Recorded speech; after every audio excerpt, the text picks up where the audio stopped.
I'd like to call a meeting to order. This is the January 11th, 2016 meeting of the Lowell, the Lowell Conservation Commission. We have a request to take one item of business out of order. It's an informal discussion of the notice of intent concerning the Broadway Bridge. This would be near the 700th area of Broadway, I believe. We had already discussed this particular bridge some months ago, but a new consideration has come to light. So, if you could introduce yourself, please.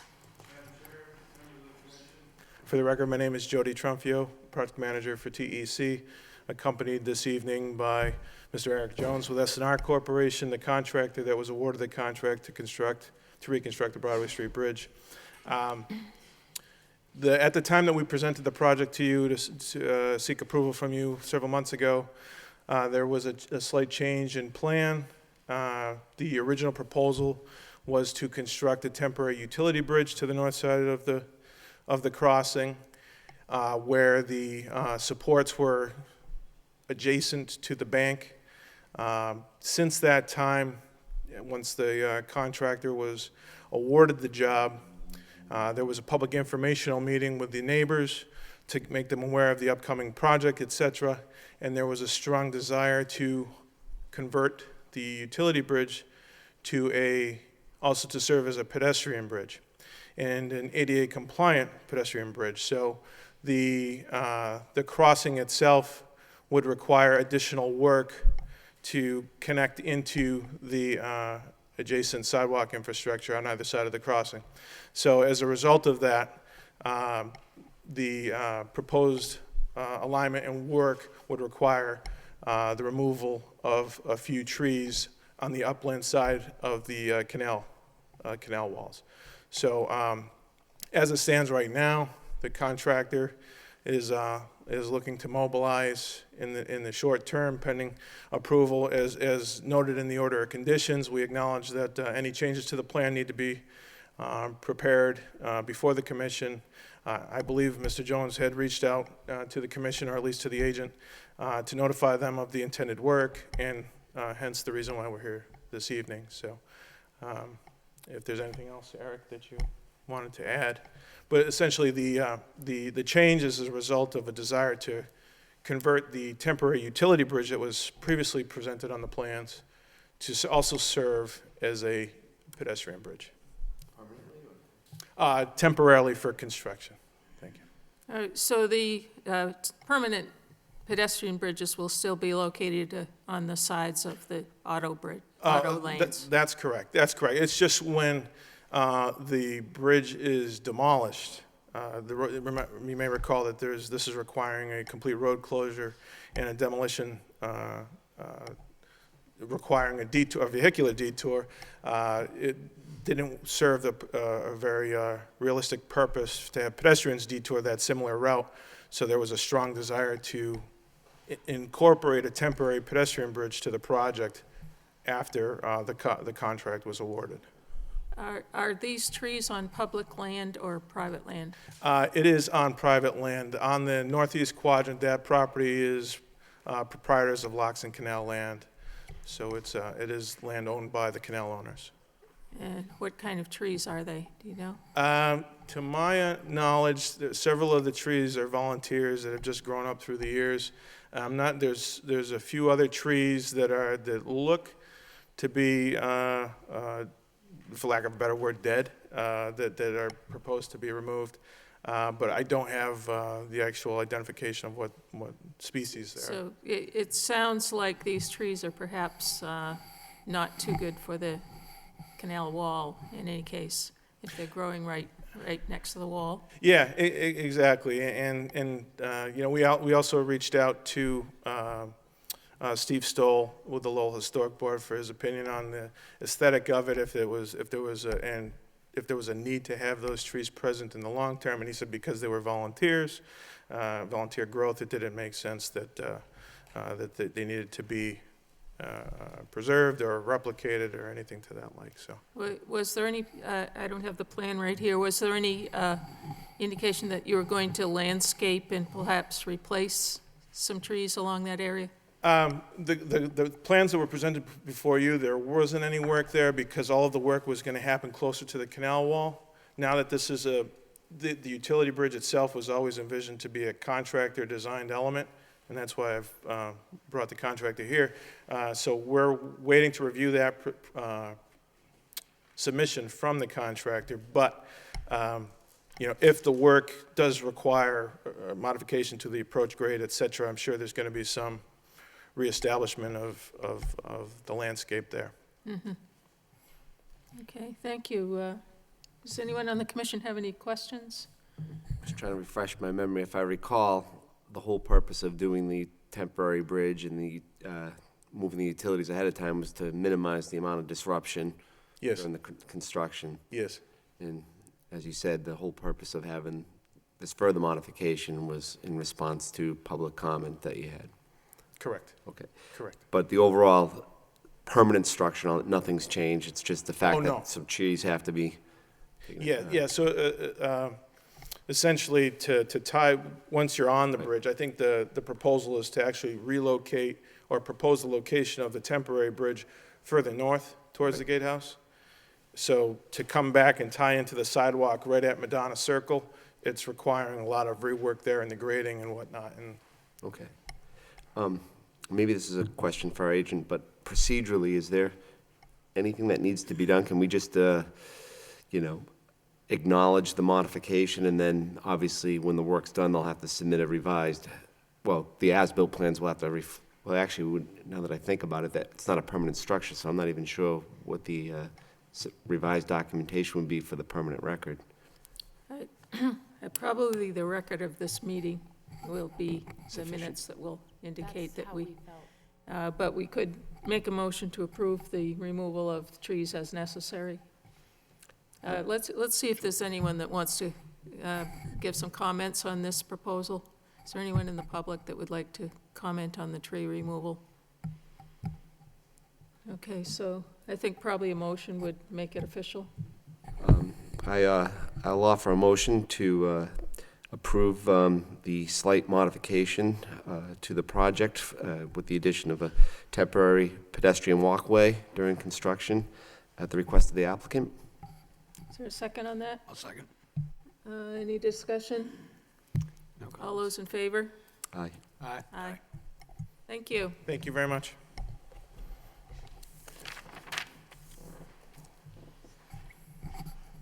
Returning now to our official order of business here. The first is concerning an enforcement order. The violation occurred at 353 Pawtucket Boulevard. It's Sutton Management. Landscape waste was dumped near or into Clay Pit Brook, and I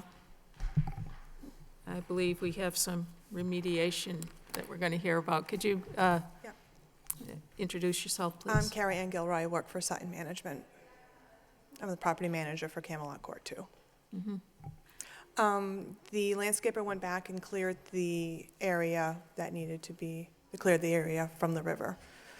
I have pictures of that, and I know that they have also gone and taken pictures as well.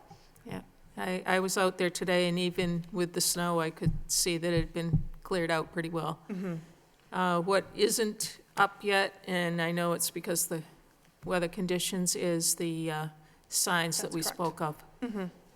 Yeah, I So- sent a template over, a picture of what Camelot Court 1 has, and I intend on ordering those and putting Yeah. those up as soon as Yeah, possible. I think that would be perfect Yeah. for the other section of the project. Right. Does anyone else have any comments on 353 Pawtucket Boulevard enforcement order? I think with the understanding that the signs will be installed as soon as weather permits, that we could probably lift the enforcement order. So with that suggestion, I'll offer a motion to rescind the existing enforcement order. We have a second? I'll second that motion. Seconded by Kevin. Any discussion? And all those in favor? Aye. Aye. Okay. Thank Thank you you. very much for Yep. getting that work done. Next on our order of business is notice of intent. Dennis Setterlin, 12 Washer Street, DEP file number 206-757. It's demolition of an existing concrete equipment pad and replacing with crushed stone base for new outdoor mechanical equipment. This is continued from our December meeting, and I had a note here about exactly I why think that we didn't have a was. DEP file number at the time. We Correct, that's were what we're waiting waiting for a for. file number, right. And now I believe we have it, since I just read it. And if you could just introduce yourself and tell us how the project is progressing. Name is Dennis Setterlin. We're waiting for the file number, and then we can add in the HVAC units into the area that's described on the NOI. Okay. I believe we had not voted on this notice of intent.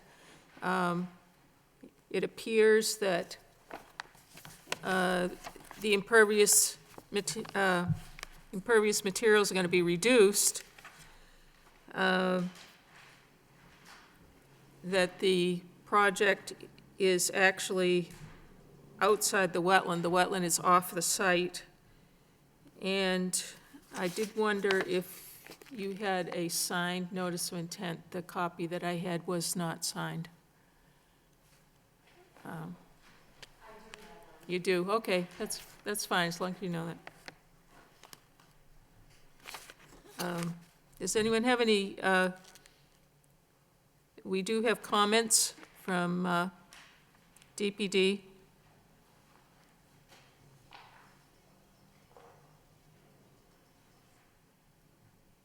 Crushed stone is going to replace the concrete, which is one reason why it's less impervious area. There was some regrading, but that was because of ledge or something that you hit with the Yes. pipes. Yeah. Yes, correct. Anyone on the commission have any further questions about this particular project? If it's not in the wetland, is it in our jurisdiction? The wetland is within 100 feet, but it is off of the property. Okay, so the notice of intents for, They For- originally filed under an RDA and then was found to be doing work without the wetlands being delineated, so we issued an enforcement order, and under the enforcement order, we required them to submit a NOI for the project. And so so are they in the buffer zone? the small corner of the project is in the buffer Yeah. zone, Is in the buffer zone? just a small Yeah. portion. But we weren't sure because it had been delineated It hadn't been delineated. at the first hearing. Gotcha. Do you want to see this set? Yeah, I don't think I've seen How far away from the wetlands is the corner? About, Could you turn on your mic, please? it is on. Oh, it's on? I couldn't hear you. How far away from the wetlands is the corner? It doesn't have an exact measurement on the plan I'm looking at. Which corner? Because it kind of arcs through the property. Probably the closest point. Can we take a peek at what you're looking at? Yeah. Yeah, that'd probably be easy if I, Yeah, you can come up. I believe it's within the 50. Yeah. The See, I got mark on the 100 building foot was for wetlands, 50 and feet. then this corner right here. Yes, yep. Yeah. Yeah, so this is the actual line right here. Yep. Running through, yep. How far is this about? No, here's the 100 here, so So, this is, about 50 feet. well, I'd say this is the 100-foot arc, right? Yeah. But it cuts off right here. Oh, I see what you're saying, yeah, yeah. Then I honestly couldn't tell you. But I'm assuming, no, that's the 100-foot Yeah, box. they started work ahead of time. Yeah, Yeah. no, you're more than enough. I was just Yeah. wondering about the range. Thank you.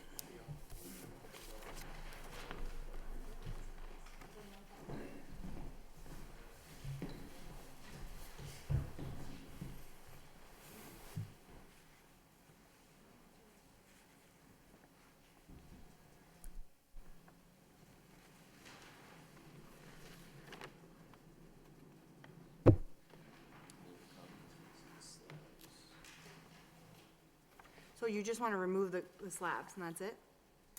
Remove the slabs, and then eventually go back and put in 2 HVAC units a few years down the road. Which you'll get another permit? Absolutely, Okay. yeah, that's, yeah, So you're just going in there, crushing the concrete slabs and removing them? correct. And then you're going to plant grass, We're putting in crushed stone. crushed stone where the concrete was? Correct. All right, yes. you're not increasing the square footage at all? No, Reducing. reducing, actually. Yeah. Correct, yes.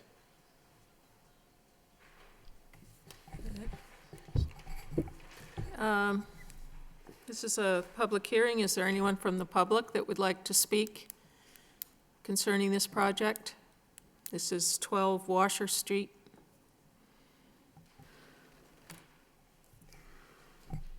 Okay, if there's no further questions, I guess we're ready to Sure, make a motion of this some is- sort.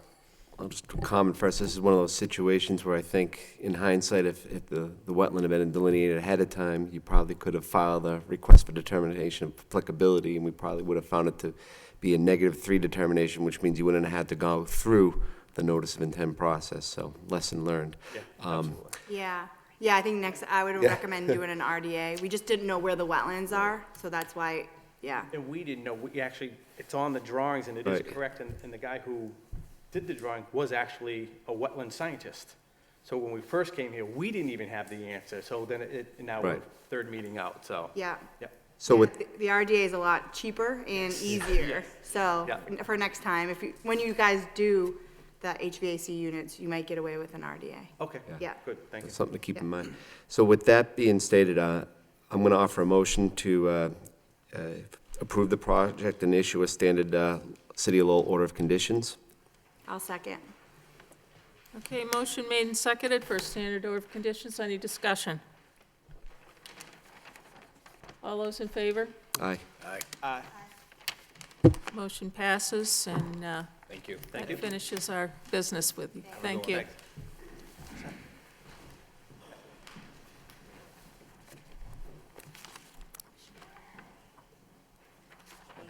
Thank you. Next on the agenda is a notice of intent continued from our December meeting from Landplex. DEP file number 206754. The project location is 25 Emmett Way. Removal of an existing shed and construction of an addition to a single-family home within the wetland buffer. Good evening, Madam Chairman, members of the board. My name is Attorney John Cox, 755 Dutton Street, Lowell, Massachusetts. I represent Mr. Kage Mwange, who is here this evening. He's the owner of 25 Emmett Way, and he is proposing to put an addition on his existing single-family home. That would be within the 50-foot buffer of the wetlands in the back of his home. Emmett Way, if you may not be aware of it, and I wasn't until I went up there, is a kind of an isolated cul-de-sac, almost in Chelmsford, bordering the highway. And it's kind of isolated back there. It's a, like I said, the lot at the end of the cul-de-sac, and the work that we propose to do would be on the back of the gentleman's home. There is an existing swimming pool there, which Mr. Mwange put in back in around 2000, and there is a shed that he put in, unfortunately, on the wetlands. So we will remove the shed from the wetlands as we go forward. We had submitted a set of plans and some other information to Conservation Commission back in December, and on December the 7th, we met with Judy and with Christine on the site at 25 Emmett Way. I had a lot of discussion with them at the time, and their insight was very, very helpful. And so some of the things that they suggested that we have done now since December. One was a new set of building plans which have been submitted. Another one was a bigger and cleaner plan, which you have in front of you today, which shows much more detail than the original plan that we had. They also requested a stormwater report, which has been presented. And they also requested that we look at increasing the size of the subsurface drainage system, which has been increased dramatically. Since that time, we have been in touch with Christine, who's been fabulous, and worked very closely with her in trying to move this project along. We have seen a list of her comments, which just came out last week. And clearly, we have no issues at all with those conditions which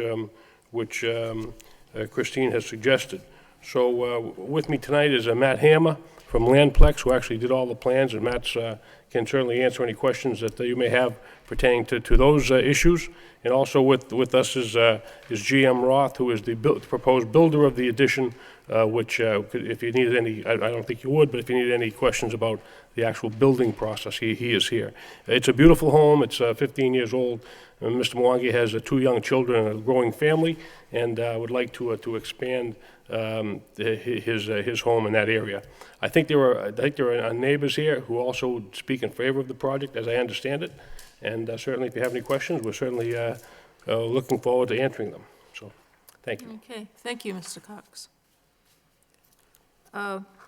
We do have some comments from the city here, and one from DEP. I remember this project when it was built, and it is a very tight site.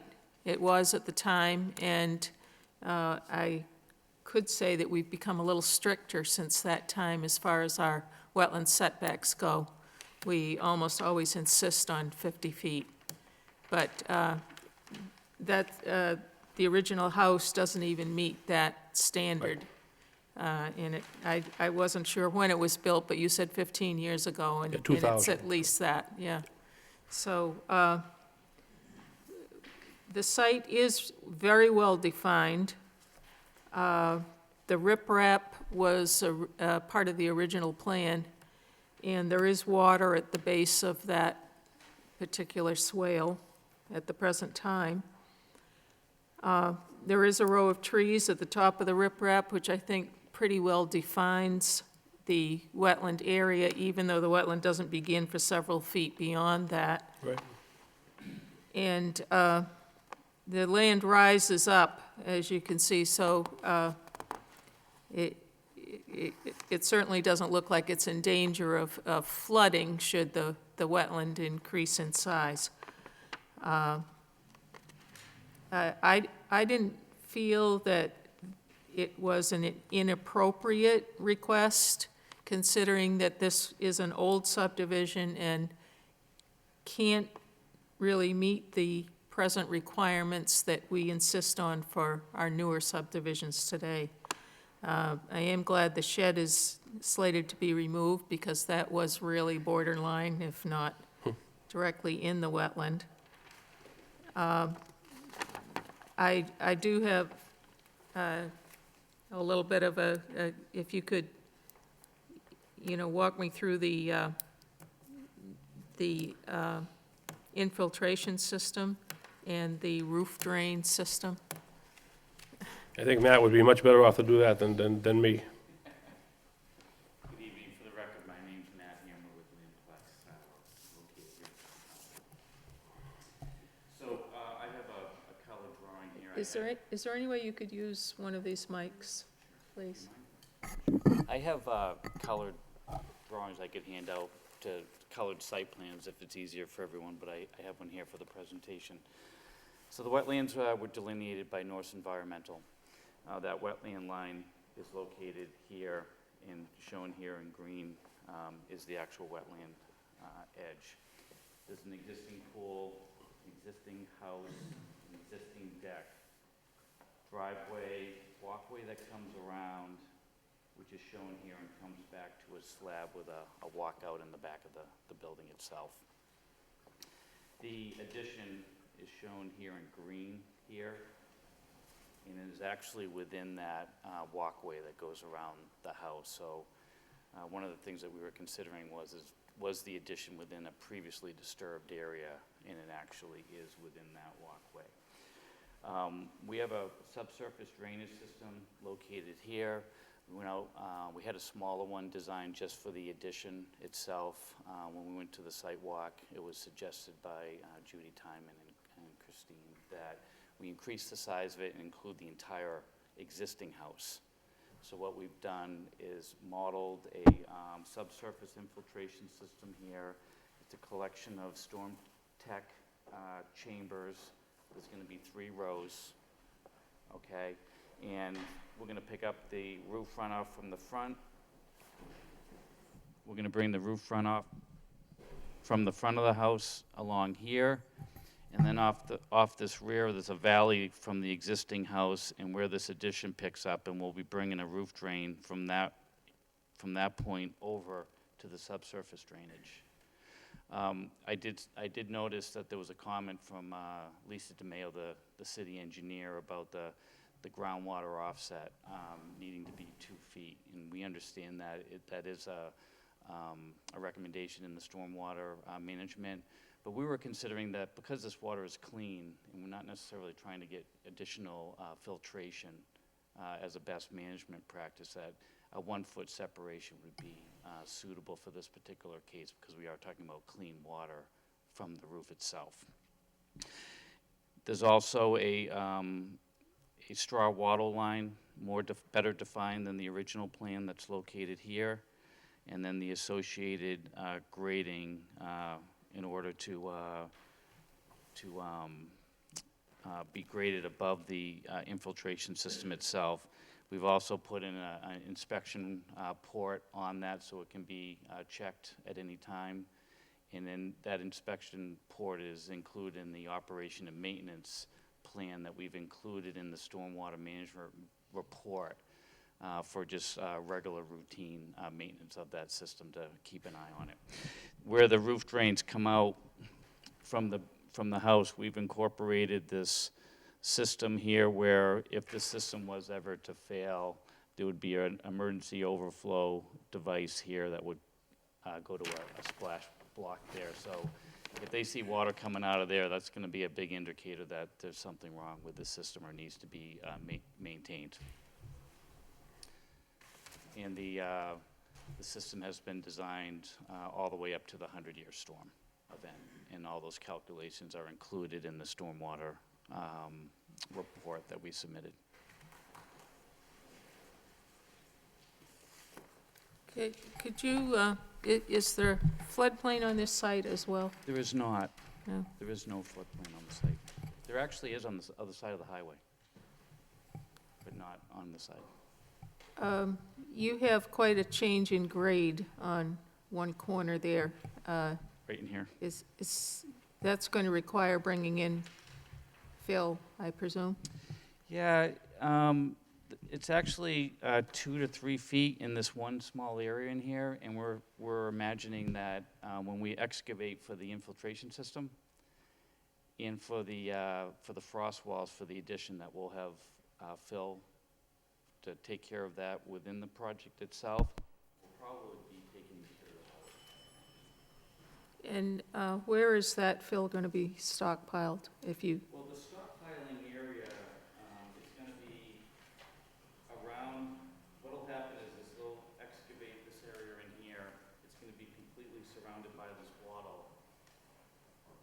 There'll be a stockpiling area here, and they may actually have to bring the material back out front, stockpile it back here, and then, so they have an area to move around. But the stockpiling area, I would consider within the entire confines of that wattle area.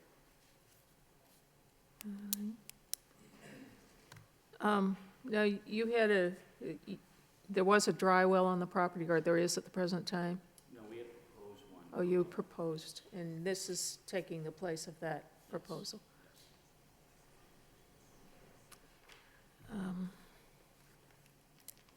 Okay, are there any questions, Kevin? I just wanted, for the record, Oh, that's I'm gonna recuse myself from this. Ms. Bedrin? What is the groundwater elevation? I'm considering the groundwater elevation and the elevation of the wetland itself. It all runs along the 91 contour.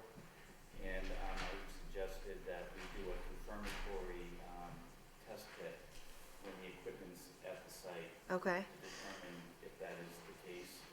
We have an A to B soils, so I imagine the water is filtrating back and forth through those soils. Yeah. So I found that to be reasonable estimation based on our look at the SCS soils. Yeah. And then once the equipment gets brought in to then do a confirmatory test pit, submit the test pit, Title V test pit logs to Lisa to show her what the actual elevation is, and that would be witnessed by the city. So are you filling right here for the filtration system? Is that why? So if the groundwater level was lower, you might not have to fill as much? Correct. So all this is assumptions that it's at 91 and you have a 1 foot separation? That's correct. Okay. And figured that it was reasonable to consider that to the extent practical. Yeah. The 1 foot separation, because we're not treating water, but there is treatment within the infiltration system itself. Mm-hmm. But again, I would consider this to be clean. And then what about maintaining the system? Like, should there be something in the deed that, like when he sells this house, Yeah. I'd want to know if there was a groundwater infiltration system on my property. Sure, so I mean, what we could do is add an exhibit to the existing deed. That just says, That talks to the operation maintenance plan that we have in the document. okay, so you do have an Yeah, we have okay, an operation maintenance plan and stormwater report. okay. So we could add an exhibit to the deed. Mm-hmm. And then we could also say that those documents are also on file at the Lowell Conservation Commission. Okay. And if we wanted to do that. Mm-hmm. Okay. I'm good. Mr. Lovely? Mr. Toner? Okay, so I think probably a consideration to think about is the distance to the wetland, as I mentioned earlier, and the maintenance plan being on file somewhere. But first, let's open it to the public. Or is there anyone from the public that would like to speak on 25 Emmett Way? Would you introduce yourself, please? Sure. My name is Arthur Santos. I'm the immediate abutter to the petitioner. I live at 17 Emmett Way. My concern is, I actually have some questions for you. In particular, I was just curious if you could identify to me what the likelihood is if this two-story structure is constructed and approved of. What is the likelihood that my property would take on water or not take on water? Can you, because that's what my concern is. I believe you're up gradient from the project, so I would consider that to be a very low likelihood that this development would affect your property. And again, as I had said before, that the disturbance is within the confines of the already disturbed area as it is today. And actually, a lot of that water that was currently not being infiltrated into the soil was just running off into the wetland area. So there's going to be a reduction of the water directly going, I say a reduction in time of the water. Instead of going directly into the wetland area, it'll have a chance to infiltrate most of the time. So even the weight of the two-story structure, it wouldn't push water in my direction? Because right now I don't take on any water in my basement, and that's really my concern. They are wonderful neighbors. I will state for the record, we have no issues with them. I'm not necessarily opposed to the addition. I'm just concerned about, to be honest with you, with taking on water in my property. And that was really what my concern is. So you feel that there's really a very low likelihood? Very low likelihood. In fact, you're over here, right?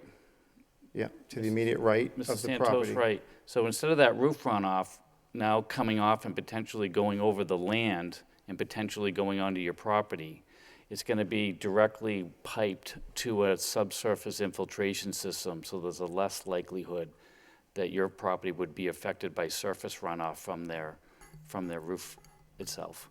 In the event that I did take on any water, I mean, I'm taking you for your word, but in the event that I do, what would I have to do to, who would be responsible for remediation? Would it be something the city would do, or would it be something the petitioner would take on? You would make a complaint to the city, Okay, that's my understanding. And then you'd have to file a civil claim against your neighbor. okay. So I would have to bring an action against the neighbor if there was any issues, and bringing the city in on it? Yeah. Okay. If I may, if Yeah. that were to happen, then I'm sure Mr. Maloney would work with you to Right. square that. I away. just want to make sure for the record that we Right. are clear, that that is my concern. I don't have any problems against the addition as long as I don't take on water into my property. Yeah, I think I can safely say that if you haven't experienced any problems now, that it's going to be significantly reduced with the implementation of this drainage system to facilitate the surface runoff. Right, and just for the record, can I ask the intent or purpose of what the addition is for? Yeah, the addition is to expand their living space. They're going to have an expanded living room, they're going to have a sunroom, and then they're going to have a deck. So it's not to add an additional bedrooms onto the property? I'm not clear on if he's adding. I believe we saw a plan that had a bedroom upstairs in the addition. Is that an additional bedroom, or is that an extension of the existing bedroom? Yeah, you want to give him a copy of the plan? Yeah. Yeah. You're welcome to have a full set of plans. Sure.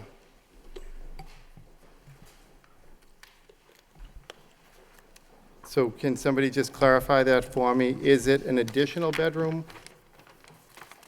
Or is that an extension to? I can, let me just look at the plans. Because that would take me some time to just try to look through this.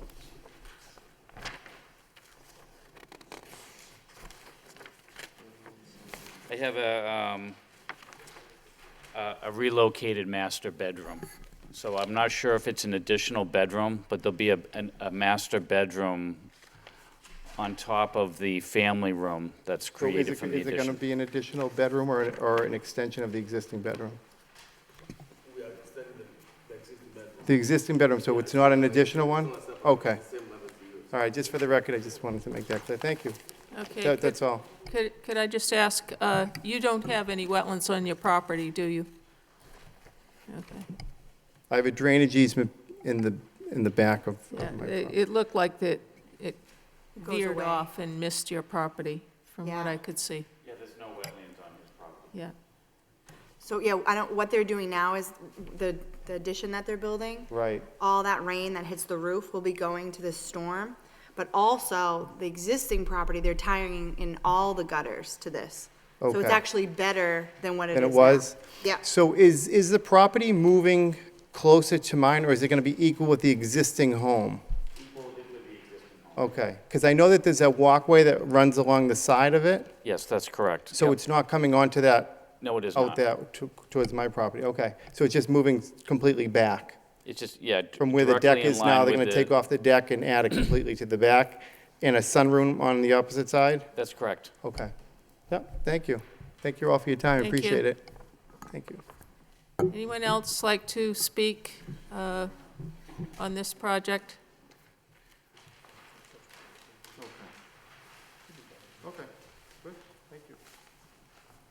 Just realized he's 20 feet above. With no further comments, I'll entertain a motion to close the public hearing.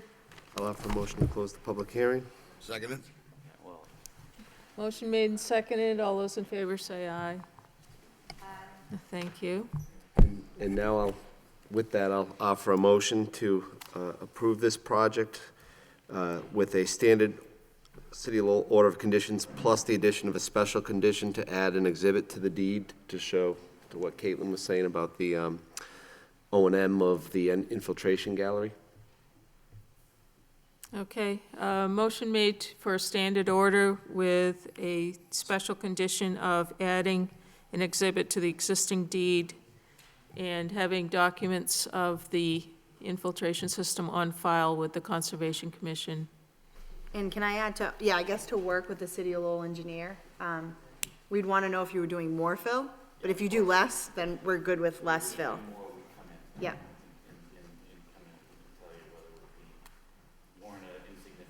Yeah, perfect, Do okay. you want to make that a condition? What do you think? It's up to I'd want to you. know if they're putting in more fill than Then make they're it a second. proposing. Then Okay. second, yeah, add that. please. So should any any additional fill be required that is not on the plan, the proponent will return for an amendment. Motion made and seconded? Second? Can I second? Yeah. Second. All those in favor? Aye. Aye. And that is the end. Thank you very much, Madam Chairman. Yep, Thank you, gentlemen. Thank you. Ladies.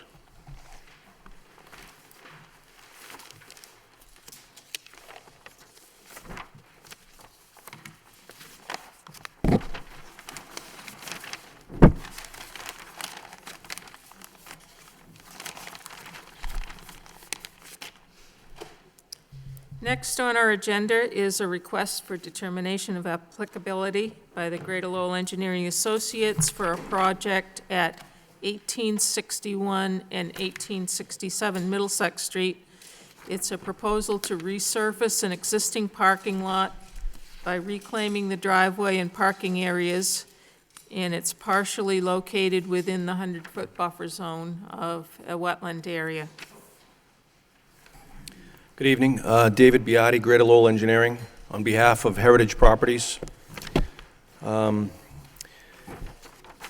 Yes, we're here to propose a resurfacing project, which a portion of which lies within the 100-foot buffer. We are proposing to actually reduce in our resurfacing efforts to reclaim the existing pavement, replaced with a 4-inch section.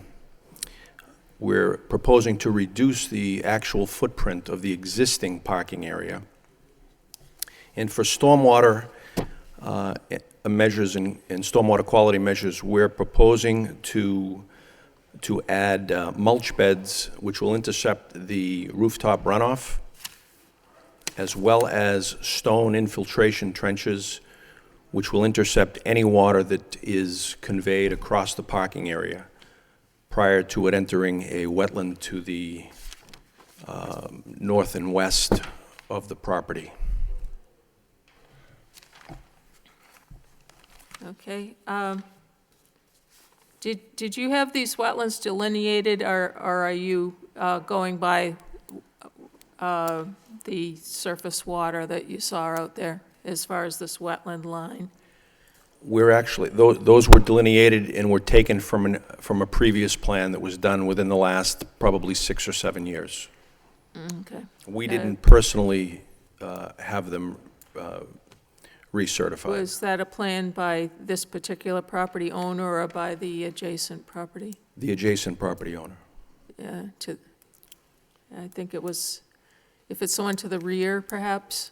I believe it is. Yeah, I think it was more recent than that, actually. Mm-hmm. Okay. I'm curious about the distance to the wetland. You're talking about the 100-foot buffer, but when I was viewing the property today, it seemed like the wetland was almost within 25 feet of the edge of the parking area. So It's possible. yeah.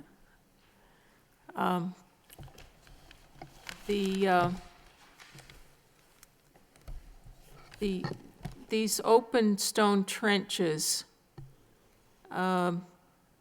is that something that's flush with the surface of the parking area? Does it have a berm on it? Could you just explain the construction of those? Yes, it is. It's at grade, At so grade. flush with the surface. It will intercept any of the water that any of the storm water that will sheet flow off the parking area.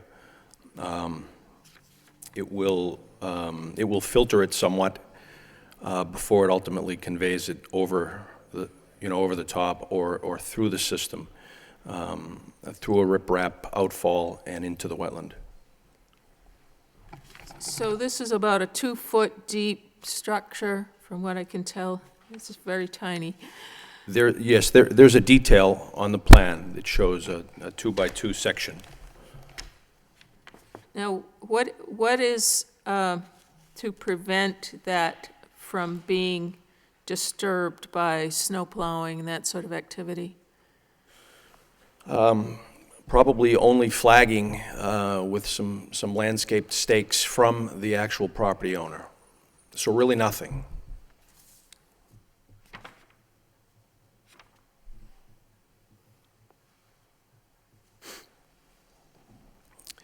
There is no snow storage area actually shown here that I could determine. Is there a, it seems like they just push everything to the outside of the spaces, to the outside of the lot. Probably, but there is some room down by the left rear of the property.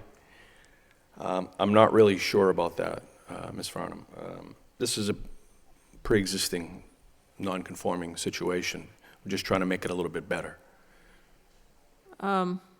So you basically, these trenches don't actually treat the stormwater, they just would slow it down and direct it? Well, there would be some possible infiltration through the trench. You don't have the dumpster located on here. It seems to be right in the same area that you're proposing the rip-wrapped pad there. It's actually to the right. There's a location to the right. I'm not sure why it's not shown here.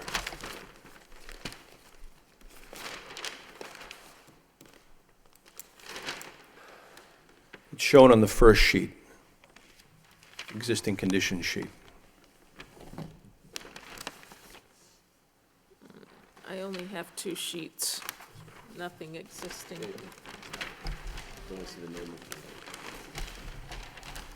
Oh, yeah. Okay, I see it. That dumpster is actually very, very close to the wetland. I found that back corner to be very, very close to the wetland. And is there any way that you determined how much you would be slowing down that sheet flow by your proposal here with trenches and riprap? I think quite significantly. In fact, I think a majority of the stormwater through the rooftop redirection to the mulch beds and through this infiltration trench, I think a majority of the stormwater for a mild storm will barely make its way down there. I think it will infiltrate, and I think we haven't done the calculations, but I think it's a heck of a lot better than nothing, which is what we have today. We have actually zero attenuation, zero stormwater management for the site. Yeah. Now, are you required to do a stormwater plan for this parking lot? We did. A management plan? We did. And a drainage analysis, yes. But it is we feel that it falls under the guise of reconstruction. It is a client and a homeowner or a business owner, who's looking to maintain their property through resurfacing. I don't believe that full stormwater regs apply. I think only a betterment of the current situation is what is required.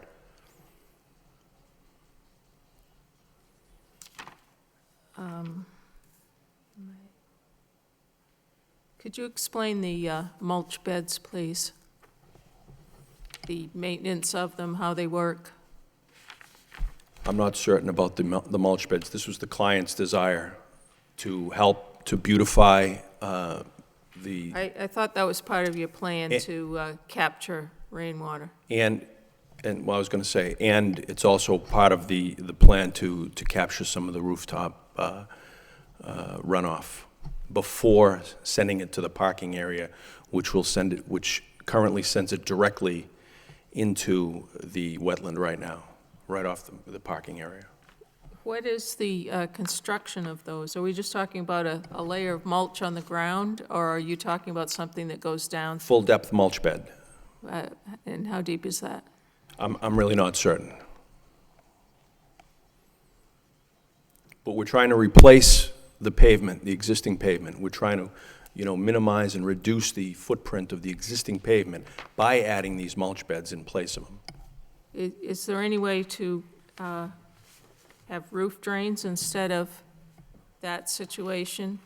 Roof drains that would collect the water, and we just had a proponent with a single-family home that was going to put in an infiltration system to capture roof runoff. Is that something that would, We could allow the rooftop to continue to sheet flow across the parking area and into our infiltration trenches. But we feel that this is a nice preliminary step, and it helps to beautify the property, to increase the open space of the property. and what's the maintenance of that? Just a replacement of the mulch every year? I'm not sure.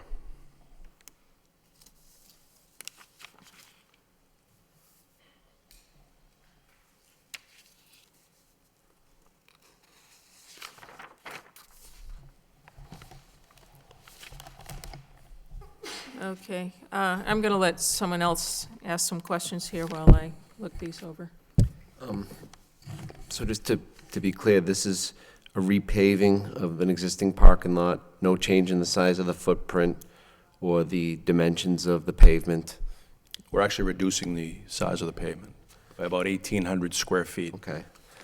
And collecting sheet flow from a combination of these mulch beds and, this perimeter stone trench, and without having stormwater calcs qualitatively, you're saying that, and intuitively, you would think you'd be having a considerable reduction in sheet flow. Well, there's no question. Right, I've done a volume calc with the drainage report,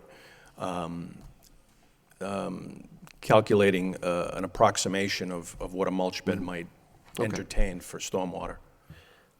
Right. And question for our agent. If it is it's an existing project and it's just repaved, there's no requirement for a stormwater calc and report, is there? There might be. This project was not put in front of the city engineer, but the size of the pavement, that might be a requirement for him to get issued a paving permit because of the square footage. We have submitted this to the engineer. Okay. Yeah. I have not seen. And there were I'm wanting some to think, comments from... I can understand the desire to avoid doing full stormwater report and calcs, for something like this, because I think intuitively I would agree that you could look at what's being proposed and intuitively and qualitatively say that there's going to be a reduction in sheet flow. I just didn't want to run counter to any sort of requirement, if there was a requirement for the applicant to do that. We actually question those requirements as well. Okay. But the city engineer's office does like to see a betterment of the existing situation. Right. And that's what we try to do. We try to reduce the footprint. We try to reduce the impact. We try to reduce the stormwater flow off the site. And certainly, and most especially when we're dealing with stormwater that will make its way into the Right. potential combined sewer system of the city. And in this particular instance, we know that none of the stormwater is entering that system, so. Right, so in this case, it's just reducing the suspended solids and everything, oil and grease and. Sure. Right. We don't have the engineer's comments yet? We didn't submit this project to the office for her review. But it was submitted independently Right. as part of a paving permit. Right. I think it was done concurrently. I believe that the same day that I dropped these plans in the stormwater report off to the planning department, I went certainly upstairs to the engineer's office. Okay. Okay, I have no I did have a copy here that I asked Christine of the comments from the DPD.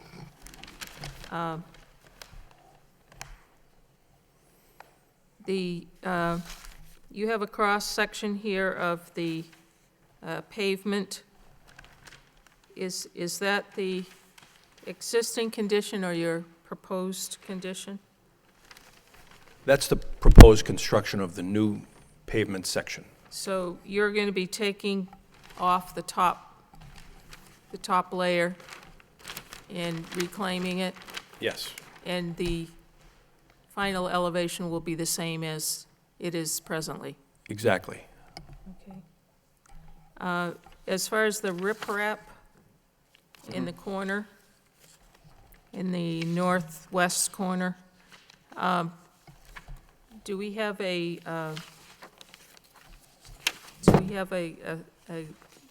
drawing of what that looks like, a cross-section of it? We do not. We were going to, you know, sort of field design that, depending on the conditions that we faced out there. We don't have any proposed materials either. What, It's really just an added, we believe it's an added bonus to what we're already doing. We're already attenuating stormwater flow. We're capturing stormwater that would otherwise directly flow off the site. And this is another sort of icing on the cake, if you will, for stormwater attenuation. So we will certainly construct it to applicable standards. Is the point of the riprap, so, okay, we have sheet flow, hits the crushed stone along the edges, and then it all flows down here, and the riprap just slows it down from going to the wetland? I think it's one added measure, yeah, one more Okay. governor sort of to, because we do have some somewhat significant slopes. Yeah. And depending on how violent or aggressive the storm is. Yeah. And the flow, we wanted to just ensure, as much as we possibly could, that we would be slowing this stormwater from the site, preventing any unnecessary siltation. And if you're not changing up the elevations, is that what happens now? Is there some sort of washout in that corner? It's just pretty much an existing bank, and it, I think that it's such a drastic fall that it just makes its way down there, and over the course of time, I think it's just sustained itself. But Okay, yeah, we're just trying to make it a little bit better. a little better, okay. So there are going to be no curbs of any type around the edge of your pavement? No. Is that correct?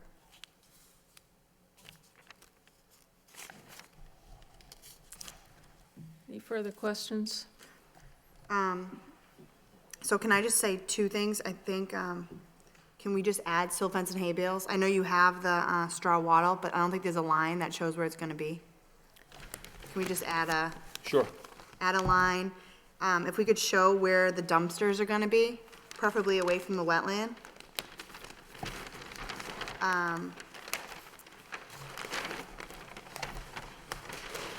Yeah, I don't see that line on there, but you have a detail for it. So the three things, I guess, if we could add that line, show where the dumpsters are gonna be, and maybe, just have some sort of yearly clean the area / mulch at least once a year. That would be great. You mean a maintenance plan? O&M, yeah.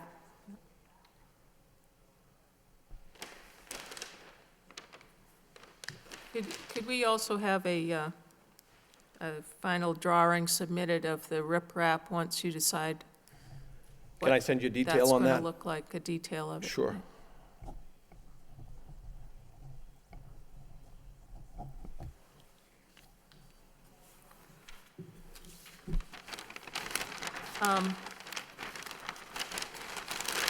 Are you of the opinion that the present snow plowing practices are going to be detrimental to your system here of trenches and riprap? Or would a snow storage area, designated area, be a good idea? I'm not really sure. We've reduced the width of the parking aisle so that we don't have an awful lot of additional territory for snow.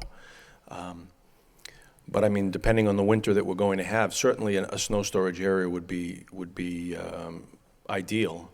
I'm just not certain as to what they have done in practice for the past X amount of years.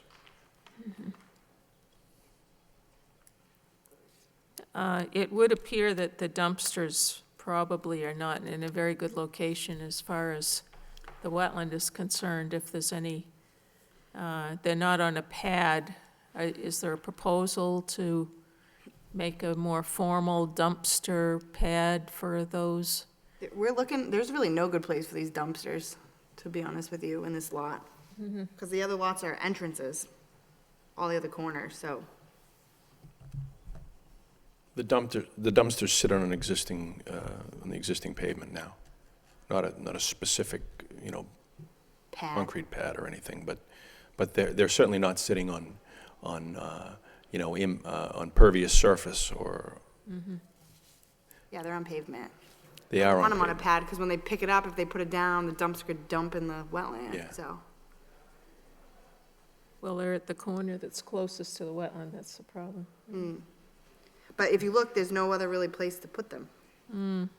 Because every other spot has an entrance. Yeah. Yeah.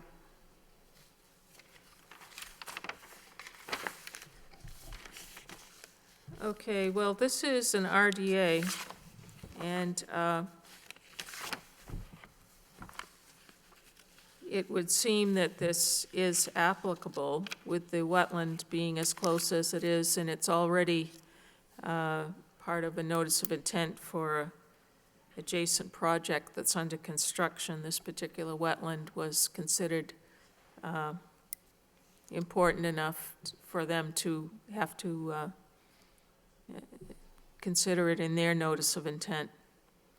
However, since it's just a repaving project, it seems like we might be able to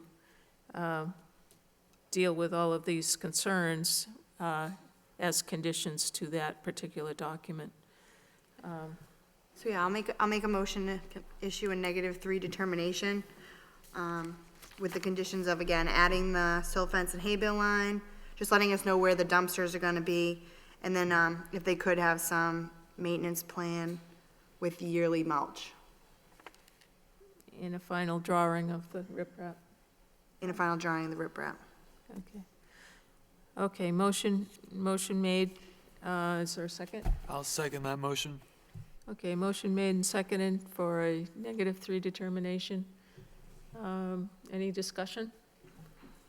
To be clear, can we require those special conditions under an RDA, -3 determination, or do you have to do it under a notice of intent? I'm not proposing to do a notice of intent, I want to keep this streamlined, but how do we memorialize it procedurally?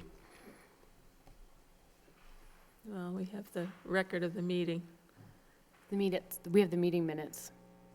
and certainly we're going to be visiting this Yes. project again to see how it comes out. I'm fine with it then. I mean, I'm not looking to propose additional work, how do we memorialize these requirements? I would agree that the project is very, very badly needed right now. And certainly, any additional open space around the edges would contribute to the area. No further discussion then. Okay, all those in favor of the motion, say aye. Aye. Aye. Okay, that passes that motion, and you'll get the paperwork shortly. Thank you. Thank you.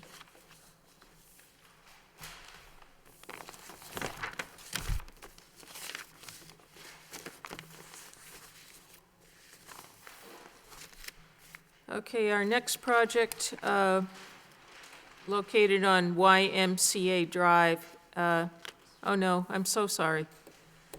I've skipped something. The next is a request for a certificate of compliance by the Lowell National Historical Park for their Northern Canal Walk. This is a project that goes back a number of years. I can't even say how many. Christine took the walk today and maybe can report on that. It was cold, but it was nice. It was well-kept, mature trees. The railings were intact. It was a short walk. It's just the first phase.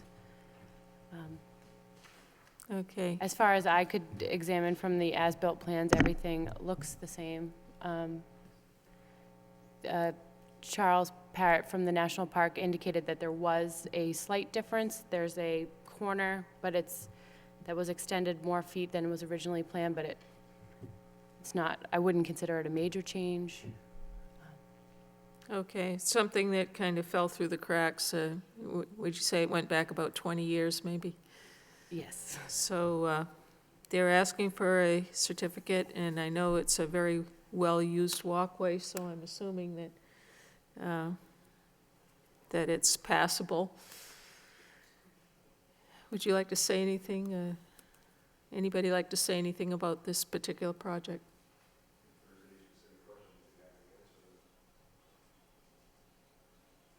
Questions? Do we have a motion? I just want to make sure, is this over on the other side of the bridge, in between the University and Aiken Street Bridge? This was what we call Phase 1 of the Northern Canal Project, which is between Cabot and Pawtucket on the north side of the canal. It's basically a greenway, a linear walkway along the side of the canal. It was completed in 1996. Have people been walking on it? I would say yes. Yeah. It connects essentially the Wanalancet with the North Campus of the university, in part. So it's used by a lot of university traffic in addition to the general public. It also connects to the Riverwalk across Pawtucket Street at its western end. And it connects to the rest of the canal system at the east end at the Wanalancet to the western canal. Yeah, I've actually been on it, and yeah, it's really nice. Yeah, sorry we didn't apply for the certificate, but it's been done and been used. And the change that Christine mentioned was a small change in the grading at the western end where we had sorry to admit, a 12-foot dimensional error that caused us to have to relocate one of the terminal walkways to maintain the designed alignment of it. And it required us to grade the hill between the canal and Pawtucket Street a little bit more steeply because the walkway shifted over about 8 feet in a maximum of 8 feet. And so we had to take some additional material off of that hill. But that material stayed on site because it was just moved across the walkway to the sort of the little mound inside the triangular area that's right opposite the Foxhall parking lot. So no material was actually removed from the site. It was just moved around a little bit more than originally intended. But you can't tell the change from looking at the drawings. And unfortunately, the revised drawing has been misplaced. But it essentially would look to any observer without very carefully analyzing it, there was any change in the grading there. A minimal change, just moving the walk over 8 feet. Okay. Any others? Thank you. Do we have a motion on this? I'll offer a motion to issue a certificate of compliance for the completed project. I'll second that. Seconded by Mr. Toner. Any discussion? No. All those in favor? Aye. Aye. Aye. Thank you. Next is the request for determination of applicability of the YMCA Drive project from December, and they've asked for a continuance to the February 10th meeting. So we'll be discussing that at that time. So moving on, we have a notice of intent for a canal bridge at the end of Broadway, Canal Street Bridge, and streets F and G. This is part of the Hamilton Canal project. Pedestrian and roadway improvements, development of streets F and G, construction of a new bridge across the lower Pawtucket Canal to connect with Canal Street. And the resources are bank, land under water body and waterways, and bordering land subject to flooding, and 100-foot buffer zone to a bank. We had a site inspection of this last week, and at the grand tour. Do we have a This is like DEP number on this yet? Yes, we do. It's 206-0758. Thank you. Okay.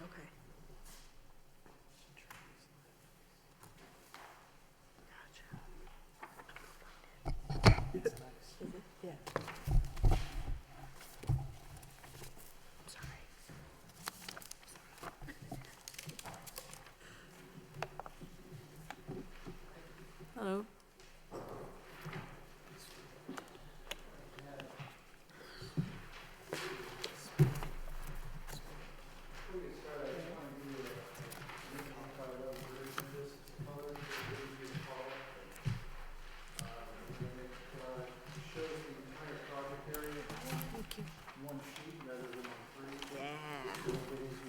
Thank you.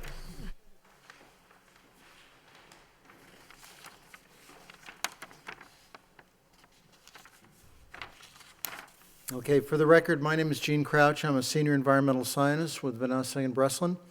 And with me tonight is Ed Watley, who's the project manager for the, and engineer for the project. What we're proposing here is to do some site redevelopment of a parcel of land that was formerly had a factory building on it. It's in between two canals. This doesn't move, does it? Can you hear me if I just talk over here? No. Okay.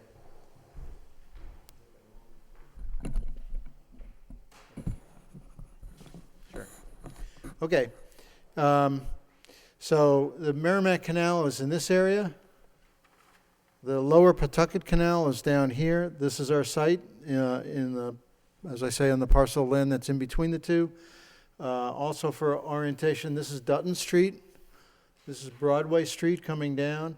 And there's a connection that comes in that gives access to the Park Service parking area for their visitors. And then there's also a bus parking area that the Park Service uses on this side. The rest of the site down here is pretty disturbed. It's basically bare soil, weeds, and so forth. There is a bit of a slope right here coming down. So, and there's also a fence along there to with a gate, I think, about in here somewhere. What we're proposing to do would be to extend, this is F Street, extend F Street through the site. It's actually an extension of Broadway. That will come across and actually connect Canal Street on the other side of Lower Pawtucket across a new bridge. This is known as the Signature Bridge. If you've heard that term, this is the bridge. And then G Street would be a internal crossing street that will temporarily provide some access, additional access up to this parking area. It'll provide access into a temporary parking area down here, and also provide some access into a temporary parking area that we constructed here. Eventually, this area will be constructed for a parking garage will be constructed, a structured parking area. But for the time being, we're just doing some surface parking. So, for the bridge over the Merrimack Canal, there's a sidewalk along this side of the bridge. And then the rest of the bridge is road surface. That sidewalk is going to be removed to allow for a widening of the travel lanes on the bridge and turning lanes and so forth to make this function better with the intersection. And to replace the pedestrian facilities, two new bridges essentially we added on to the outside. They'll be, when I say new, they'll actually be part of the structure, but they'll be self-supporting. There'll be abutments on either side and a steel beam structure, and then the bridge sidewalk put on top of that, so that you'll be able to have pedestrian access on either side of the bridge. Right now, you only have access on the one side. This will provide access on both sides. So that's part of it. And then the other part is the new bridge down here. As I said, this is the signature bridge. It'll have abutments installed set back from the canal walls, and so that when the bridge is brought in, it will actually span both the canal walls and touch down beyond that. There's actually plans for walks to be along the canal under that bridge, so because this will be elevated a little bit. Canal Street is up quite a bit higher, and so the road will actually have to rise up as it's going over the canal to get across it and to match up with Canal Street on this side.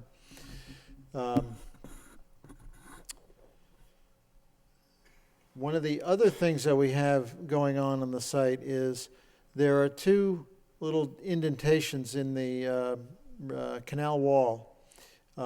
Actually, let me step back one. The same thing is going on here. These abutments are going to be set back from the canal walls, so there'll be no alteration to the canal wall to put these bridges in. So there'll be piled structures back behind the granite block walls, so we don't have to do any, we're not touching the walls at all for either this bridge or this bridge. There are a couple little cutouts in the wall in this area, and those are entrances to raceways which function to allow water to flow through under the buildings that when they were here and allow them to generate power for mechanical equipment that they had operating. The lower Pawtucket Canal is lower. There's a dam over here and a lock system, so this is at a lower elevation. So water, when released, could run down through the under the buildings and then operate an impeller of some sort.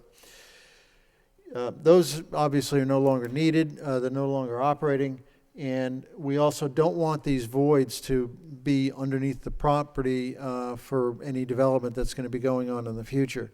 So the plan is to open up these areas, these yellow areas, expose the top of the raceway, take the tops out, and dam up either end of it, and then backfill it with granular material, gravel material, compact it, bring it back up to grade, and then leave it in that condition.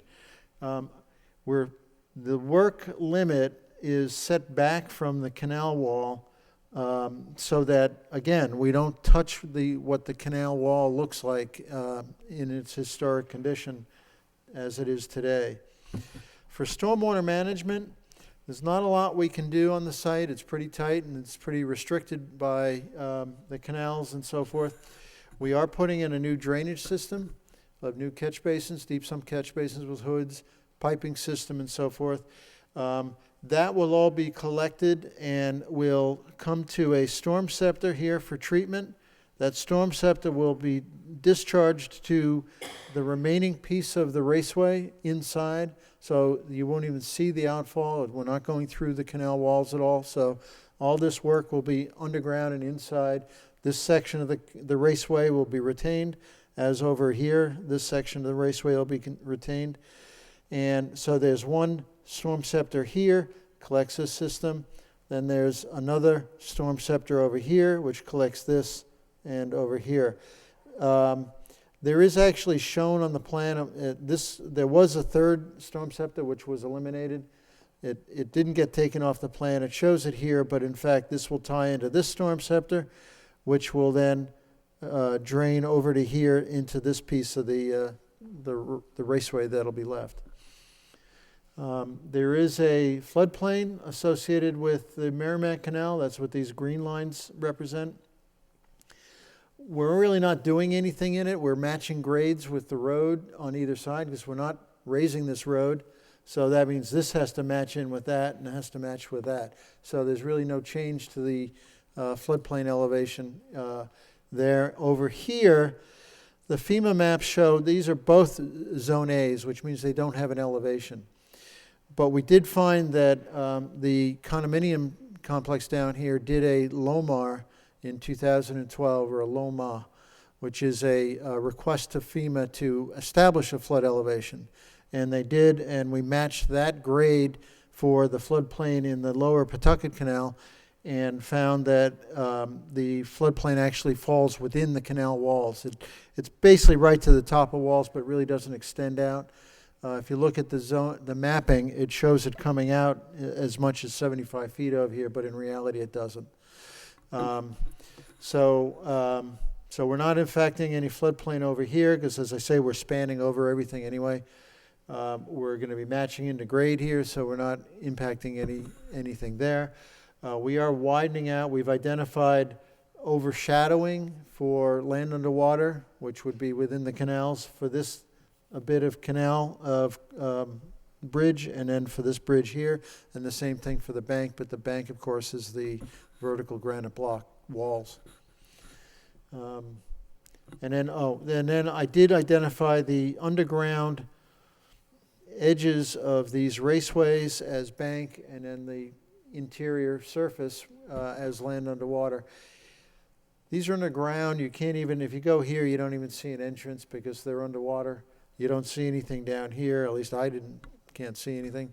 So we're not absolutely certain what's underground and what these are going to look like when we open them up. I'm assuming they were constructed similar to the canals with granite block walls and a granite slab across the top. That's what our expectation is what's under there. Given the time of year, the year when they were built, they were probably all done with granite block. It's underground. It's always been underground. It's vertical face granite walls. It's not important, obviously, as wildlife habitat, so I don't perceive this as being an adverse effect to either bank or land underwater. And that's it. I have a clarification. Oh, what did I say wrong? No. So the storm scepter that Gene was referring to over here is not getting eliminated, it's just getting moved up into the road so that the city can maintain it. That's it. Oh, sorry, I thought it was Thank you. Have the beginning portions of those raceways been removed already, or are they underdeveloped land that you don't want to touch? I'm talking about where they come off of the Merrimack Canal. Oh, here? Yes. These are, they're there, and they have not been removed. In fact, there's the walk runs along here, and actually over this one, there's a small bridged section where the walk along the canal actually bridges over it. In fact, if you can look on this side and you see water, if you look over on the back side of the walk, you can actually see the land dropping away to the head wall of the raceway. These exist, they remain, and I don't see any reason why they would be taken out. But what about the underground portion of that first section of raceway? I don't know the answer to that. I don't know whether someone, maybe when the Park Service did the walk, if they did something to it. As far as we know, they're still there. They're not flowing. There's not water evident coming out at this end, so whatever gates they had are probably closed. But we have no evidence or knowledge of whether or not that's been filled in the past or not. Okay. We're assuming it wasn't. Okay. Mm-hmm. Mm-hmm.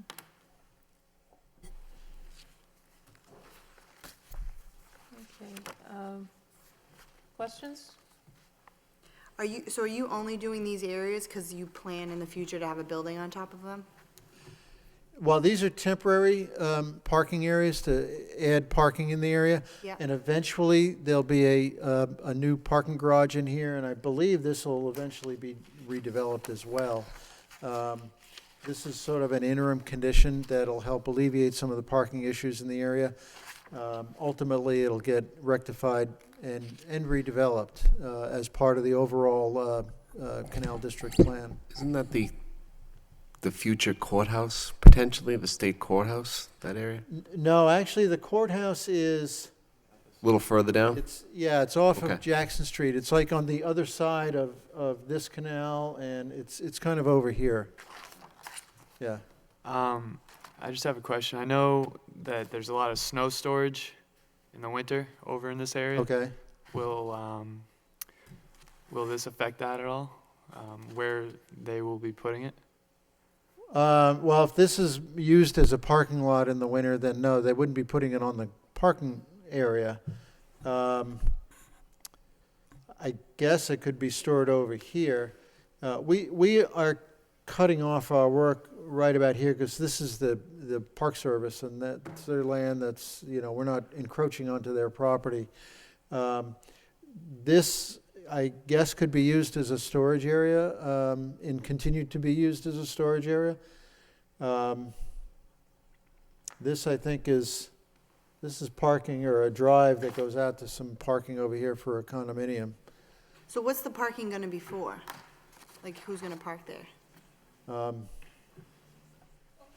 I'm not sure. I'm gonna have to pass that one. Craig left. So the parking is going to be for really the next building that goes in, Okay, which is probably, if you want to just point to the triangular parcel that's This a little here? bit Oh, off. here. Yeah, so it could be in that triangular parcel. okay. It could be somewhere else. Craig and the planning department are working hard to sort of get these things in place, but it's just to give the next development the opportunity to have enough parking to be able to This is operate. all part of the master plan for that whole area, correct? Yeah, So it's and just the it's- next phase of, Yeah, and it's not exactly how Right. necessarily it was mapped out, but it's kind of a slow process. Mm-hmm. So really just trying to set things up for the next developer. gotcha. So you guys figured, let's fill in these raceways, add some parking, and then add add a bridge to help access? It's kind of this so phase. There'll be complete pedestrian access right through Appleton whole- Mills to Jackson Street, as Okay. well as vehicles. And then just curious, how are you gonna bid filling in those raceways? Is it gonna be like area special construction, because it doesn't seem like you really know what's there. Like, will it be like a big lump sum area, special construction, and just list everything you could ever think of? So the width is shown on the plan, and that came from records. Mm-hmm. And then, based on what we've seen out there, we can expect a depth of 6 to 8 feet. Okay, And so they can bid that material. They could use a flowable excavatable material if they don't want to, necessarily go and dig the whole thing out. There's, so like instead of removing that big concrete slab that you said might be there, you Yeah. could say, fill it with flow fill or something right. like that, We okay. probably will ask them to pull the granite off so that when they're going in to put foundations for the buildings, they don't go through the pain of having to excavate through granite. Yeah, because you want to make sure it's structurally okay to put a building on Right. top of that someday, correct? Absolutely. Yep. Okay. And is flow fill structurally okay? I don't know. Oh, well, it's just like gravel. It's just, Yeah. it's just a lean concrete. No, yeah, I know what flow fill is. I just don't know like the strength of it. Yeah, it's the same For a as building. gravel. Okay, yeah. You just don't have to compact it. It sort of compacts itself. okay. So you guys are thinking it's going to end up, you're going to expose it a little, flow with, and fill it. with- Right. Yeah. So, still working out the details. Yeah, good luck. I'd do a big lump sum. Yeah, Oh, no. yeah. Evan? No? Okay, is there anyone here that would like to comment on this particular project? Well, since we couldn't see anything, is this gonna be? Would you give your name, please? Hi, Brian Wall, 491 Dutton Street. I was given a letter to come here, and we couldn't see anything that was being proposed. Is this going to be rebroadcast on TV or something so we can see what was being said on the picture? I was going to say here. Okay.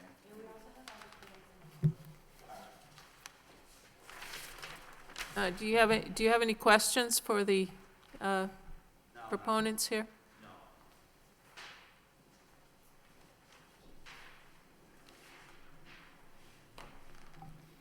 Okay, I had Christine and I and various other people had quite a extensive tour of this area, and plans seem extremely adequate. And it's definitely going to be a bonus to this particular project. It'll look like things are getting tied together once these bridges are in, because right now, you feel isolated when you're over on Canal Street. You don't quite know how to get out of there.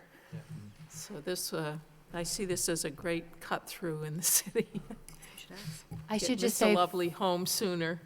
for the record, the LTC.org has the reruns of the show also on Channel 99, the local cable access. But we also have all the plans in the office in room 51, Monday through Friday, 8 to 5. You can stop by and we'll answer any questions you might have. I have one more question. Is that bridge that's gonna go over the Pawtucket Canal, is that gonna be accessible to emergency vehicles? Oh, yeah, it's a full roadway bridge. It'll, yeah.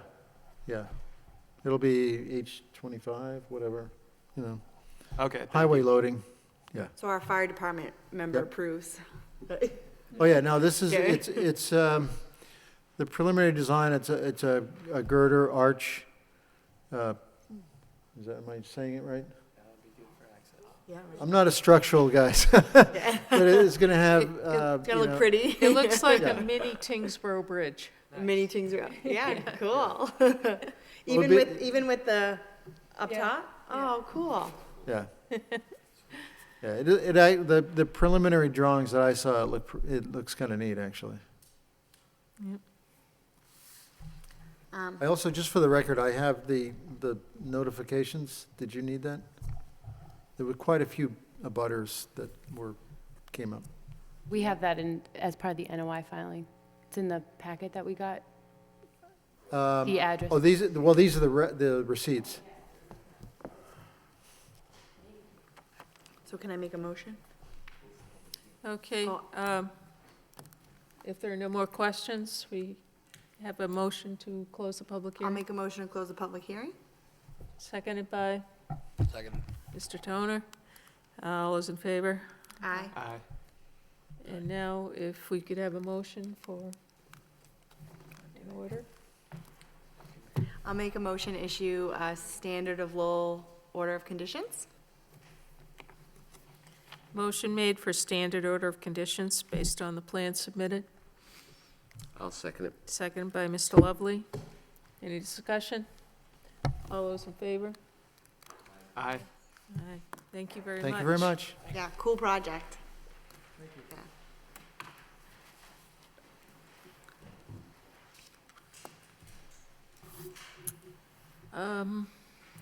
We have reached the end of our business.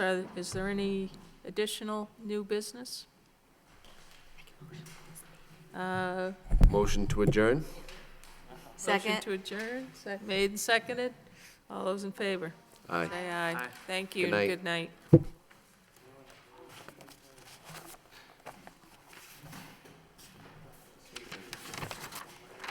Caitlin, did you say standard Lowell order? Standard order of Lowell conditions?